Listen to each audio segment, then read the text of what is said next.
Y está acá con nosotros Lisandro Almirón. ¿Cómo te va? ¿Cómo andás? ¿Cómo estás, Daniel? ¿Cómo andamos? Bien, bien, bien, bien. Postura, obviamente positiva, ¿no? Sí, por supuesto. No, Pero Zuli me marcaba una cosa, me decía, yo estudié toda la ley y no encuentro nada positivo para los problemas coyunturales. Me imagino que vos estudiaste toda la ley y vos me vas a decir si son positivos o cuáles son positivos para la aprobación de esta ley. Bueno, vamos a arrancar por el régimen laboral. Vamos a hacer. Primero, para el sector privado era fundamental una modificación en las formas de contrataciones, sobre todo en la etapa de periodo de prueba, digamos. Hoy tenías una ley laboral que te establece un periodo de prueba de 3 meses.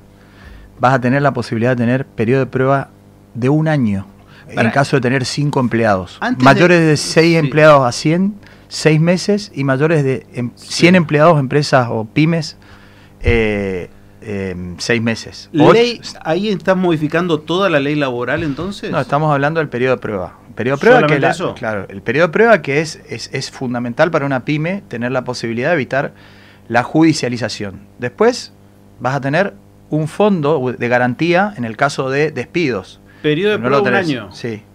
Después tenés el fondo de despido, que es una incorporación fundamental que le quita la responsabilidad, es decir, el empleador puede pagar un fondo de garantía frente a los despidos, hacerlo por sí mismo o contratar una compañía de seguro. Estamos hablando tipo el régimen similar al que similar de Lobocra. Trabajador de la construcción. Entonces ya tenés 2 modificaciones sustanciales que creo que el sector privado las necesita. O sea, estamos hablando de herramientas muy valiosas para el comercio y la reactivación económica. Vamos al punto que le interesa a muchos comerciantes: moratoria. Es moratoria, por supuesto, para aquellos que ante la crisis del desfasaje económico del año pasado y la inflación, tenés un problema. La gente que dejó de pagar sus tributos, de alguna manera, y está morosa en AFIP, hay una moratoria para esa gente que está comprendida en esos periodos. Después tenés la otra cuestión que tiene que ver con el recasillamiento de los monotributos. Hay más de 3 millones de personas que son monotributistas y que por la inflación saltaron de una categoría a la otra, incluso las más sensibles, que son la última categoría de monotributo, a la de responsable inscripto, por las modificaciones, digamos, en la facturación o en los montos de facturación por la inflación. Claro. Entonces ahí vos tenés un desfasaje.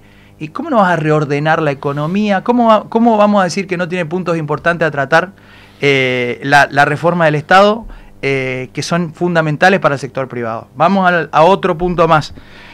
Registro de grandes inversiones, el RIGI. ¿Cómo vas a hacer obra pública si no estableces un valor, digamos, de alguna manera que fije reglas claras de juego, como es el registro de las grandes inversiones? No lo estamos discutiendo ahora, sino que estamos discutiendo desde que arrancó este gobierno, está instalado, es algo aceptado por gran parte de la sociedad, y vamos camino a una reforma del Estado en la manera de contratar obra pública. Vamos a otro punto. Ya te dije, en lo que hace a la materia fiscal, ganancias, algo pedido por los gobernadores. Se fija el umbral de 1.800.000 para el impuesto a la ganancia, que es un impuesto coparticipable, que lo piden muchos gobernadores, del espacio, digamos, que se manifiestan, en el que se manifiestan serios opositores. Está bien, pero está incluido en el paquete fiscal. Está 1.800. A partir de 1.800 ganancias. Ganancias. Puede haber modificaciones porque hay otros proyectos, hay otros dictámenes, pero en principio hay predisposición de tratarlo, está dentro del paquete fiscal. Está y dentro del dictamen de mayoría. Vamos a la reforma del Estado. Pero vos, cuando me decís eso, me estás diciendo que en realidad la ley no está cerrada. Es que hay muchos puntos. Estamos hablando de umbrales, digamos. Puede estar 1.800. Acordate que ganancias es relativo a la manera en la que vos tributás.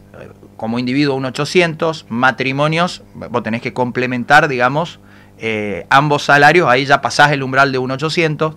Te quiero decir, de acuerdo a la situación hay discusiones. ¿Puede aumentarse ganancia por inflación? Sí, va a tener una variable por inflación. Entonces ahí tenés pero otro no está punto. Cerrado. Y yo te diría que sí, pero puede haber una discusión por la variable por inflación, puede haber una discusión por 1.800 y había otro monto. ¿Ganancia? Se está viendo el momento de la retroactividad. Yo no creo mucho en eso, creo que particularmente lo veo desde el punto de vista jurídico como inconstitucional. Obviamente. Una posición personal, hay algunos que lo quieren discutir, pero bueno, lo que a mí respecta, vamos marcando puntos que la sociedad reclama y que no podemos obviar, digamos, el sistema de registración, el sistema de cambio del monotributo, la moratoria, la cambio de las condiciones contractuales laborales. Me parece a mí que no hay que esquivar al bulto de dar la discusión y tampoco hacer parecer de que no estamos de acuerdo en nada, no. Tenemos predisposición a cambiar la situación en la que se encuentra el país, en la situación desastrosa con la que nos encontramos y se está poniendo todo lo que podemos dentro de la ley base, es cierto. Fíjese, pasamos de tener 634 artículos en el proyecto originario a tener 232 artículos. Fíjese si no hemos sido flexibles y hemos escuchado a la oposición y hemos tratado de entablar, digamos, una relación armoniosa para brindarle al país seguridad jurídica. Otro tema que no se habla, la privatización de las empresas. Hemos sacado al Banco Nación de la lista de empresas a privatizar. Y hoy ¿está el Banco Nación en el proyecto de ley? No está el Banco Nación. Bien. Está Aerolíneas Argentina, Energía Argentina, Radio y Televisión Argentina, Intercargo, AISA, Correo Oficial, Belgrano Cargas, Sociedad Operadora Ferroviarias y Corredores Viales. Miren si no es importante la discusión, ¿Corredores viales estamos hablando de los peajes? Estamos hablando de los peajes, sí. Estamos hablando de la situación en la que se encuentran muchas empresas deficitarias. Es más, ayer justamente me fui a la localidad de Goya, estuve recorriendo un poco y hablando con todos los que están interesados en que uno les escuche respecto a las modificaciones de la ley base y escuche también las propuestas del gobierno. Estuve reunido con la Cámara, con los tabacaleros, con la Cámara de Comercio en Goya, con las asociaciones rurales que integran CRA, sociedades rurales, gente que estaba de la sociedad rural de Mercedes, la sociedad rural de Goya, escuchando los distintos puntos. Todo lo que planteaba el campo en su momento, digamos, de impedimento, ley de semilla, cuestiones el manejo de fuego, todo eso no está. O sea, hoy para dar tranquilidad a los productores cuando se habla de ley base, eso se va a tratar de manera individual, ley a ley. Eso no está en el proyecto. O sea, eso se lo expliqué ayer a la gente de la sociedad rural para que se queden tranquilos. La cuestión del tabaco, que es una cuestión, digamos, muy discutible por los fallos tabacaleros, hay distintas posturas, es un tema que ha generado rispideces. ¿El curro de la empresa Sarandí? Sarandí obtuvo una cautelar desde el año 2015 hasta la fecha, en la que modificó las reglas del juego, tuvo una ventaja comparativa empresarial sobre el resto de las tabacaleras y se ha apropiado de un 40% del mercado. 9 años una cautelar. Absolutamente no. A ver, hay que decir las cosas como son, ¿eh? Yo en esto defiendo claramente los productores tabacaleros de mi provincia, como los de Salta defienden los de su provincia, como los tucumanos defienden la producción de su provincia, como Misiones defiende la producción de su provincia. Acá hay que mirar la situación del tabaco, que la verdad que ayer me quedé muy preocupado. La situación del tabaco es compleja en Corrientes. El año pasado, entre inundaciones y sequía, se perdió el 80% de la producción de la industria tabacalera. Y hay un manejo que debe armonizarse, que es el IPT y la relación con los productores tabacaleros, porque eso es importantísimo, que de alguna manera se armonice el Fondo Especial del Tabaco que viene para los productores, llegue a los productores de manera eficiente y eficaz, y que ya quedó un poco desdibujada la figura del IPT, que fue una creación para controlar precios, cuando vos tenías Mazalín particulares por un lado y Nobleza Picardo por otro, y fijar los precios te generaba crear un ente regulador de alguna manera que tendía a generar, compensar esa situación del productor que quedaba muy diferente. Eso ya ahora. Hoy ya no tiene sentido.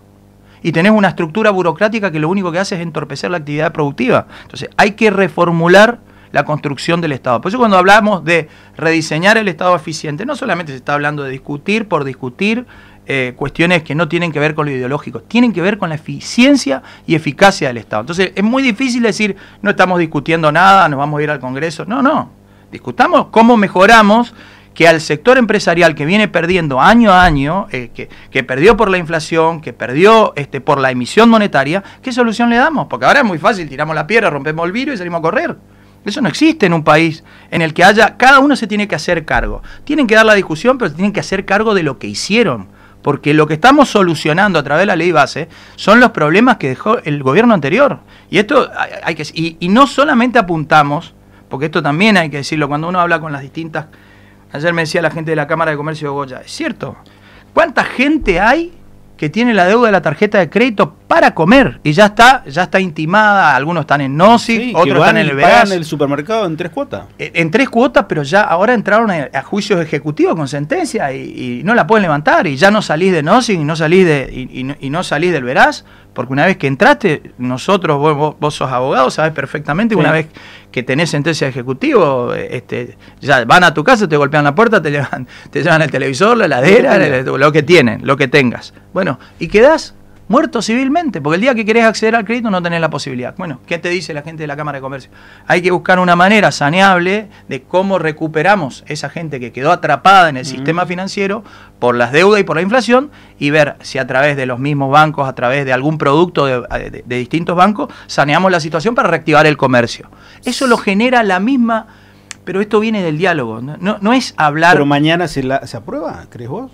Yo creo que se va a dar una discusión. Nosotros vamos a tratar de no ser generadores de discusión, sino más bien de llevar a la Cámara las votaciones que las hemos construido durante todos estos meses. Entonces me parece a mí que nosotros no vamos a ser los que vamos a obstaculizar el desarrollo institucional, pero hay que también mirar, cuando vos mirás lo que es la sesión de la Cámara de Diputados, decís, tenemos 4 horas de discusiones de cuestiones de privilegio en las que la gente lleva otras cuestiones que no son las urgentes, y estamos discutiendo 2 horas por la marcha del otro día, y otro día estamos discutiendo porque hubo un mensaje en Twitter, y entonces vos decís, perdemos 4 horas y la gente está esperando otra cosa. La gente está esperando otra cosa, es cierto, como decía el diputado preopinante.